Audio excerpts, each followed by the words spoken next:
Les négociations sont au point mort à la société Tahiti Valeurs où le piquet de grève n'a toujours pas bougé depuis 2 semaines.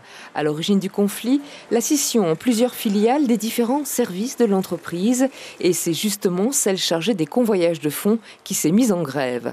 20 convoyeurs sur 27 qui réclament une même augmentation de salaire que les autres branches de la société. Pendant les 5 jours de dépôt de préavis, oui, les autres sociétés ont été revalorisés côté salaire et niveau des primes. Nous, toujours pas.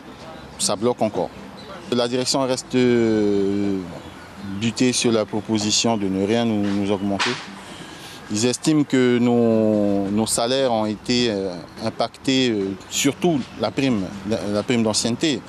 Mais nous, on ne parle pas de prime d'ancienneté, on parle du salaire de base qui a été gelé depuis 2009 et jusqu'à ce jour n'a pas été revalorisé par rapport au coût de l'indice de la vie qui lui a augmenté de plus de 4%. Conséquence, le convoyage tourne au ralenti grâce aux non-grévistes et aux CDD, mais la situation bloquée pourrait devenir sensible. Les grandes surfaces, les distributeurs, ceux qui partent en voyage, la monnaie étrangère, ça reste au ralenti. Il faut alimenter les banques, il faut alimenter les grandes surfaces. Les conditions de travail dans un véhicule, l'Inde, ce n'est pas dans un véhicule de livraison normale. Il y a des conditions très strictes à respecter, au niveau de la sécurité, au niveau des charges, au niveau du montant à ne pas dépasser.